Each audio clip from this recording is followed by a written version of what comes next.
যদি এগুলো না করেন আপনি বিজনেসম্যান না, আপনি বিজনেস বোঝেন না, আপনি জীবনে কোনোদিন ব্যবসা দাঁড় করাতে পারবেন।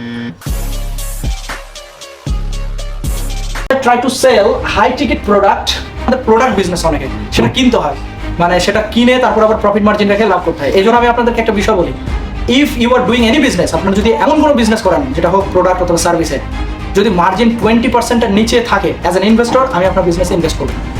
আপনি কি মার্জিন অ্যানালাইসিস করেন আপনার বিজনেসের, আপনার কয় টাকা প্রফিট হয়, আপনি কয় টাকাতে কিনেন করেন সেল করেন, কত পার্সেন্ট প্রফিট মার্জিন থাকে? যদি এগুলো না করেন আপনি বিজনেসম্যান না, এখন আপনি বিজনেস বোঝেন না। এগুলো করতে হবে, এই জিনিসগুলো আপনার ভিতরে নিয়ে আসতে হবে। সো হাই টিকিট পৃথিবীতে দুইভাবে ধনী হয়, অনেকভাবে হওয়া যায়, তবে আমি আজকে দুইভাবে বলছি। সো এক হয় আপনি হাই ভ্যালু প্রোডাক্ট সেল করেন, আর না হয় লো টিকিট প্রোডাক্ট সেল করেন বাট হাই ভলিউম অথবা হাই ভলিউম প্লেসে। হাই ভলিউম অথবা হাই ভলিউম প্লেসের উদাহরণটা আমি যদি বুঝাই দিই তাহলে আপনারা বুঝতে পারবেন।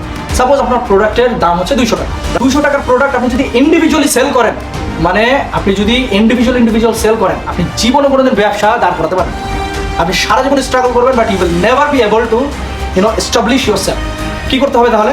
সাপোজ আপনার 200 টাকার প্রোডাক্ট আছে, আপনাকে এবার প্রথম কাজ করতে হবে, how can I find out A group যেখানে আমি একটা সেল করবো কিন্তু 1 মিলিয়ন টাকা সেল হয়ে যাবে, একটা সেল করবো কিন্তু 1 লাখ টাকা সেল হয়ে যাবে, একটা সেল করবো কিন্তু 50,000 টাকা সেল হয়ে যাবে। আমি বুঝতে পারছি আপনাদেরকে। সো কীভাবে এটা করতে পারেন? যেমন আমার কাছে একজন আসছিল কাউন্সেলিংয়ের জন্য, আমি বললাম যে হচ্ছে আপনি একটা কাজ করতে পারেন, আপনার 200 টাকার প্রোডাক্ট, আপনার এই প্রোডাক্টটা কর্পোরেট সেক্টরের সাথে যায়, অ্যালাইনমেন্টটা কিন্তু খুব গুরুত্বপূর্ণ।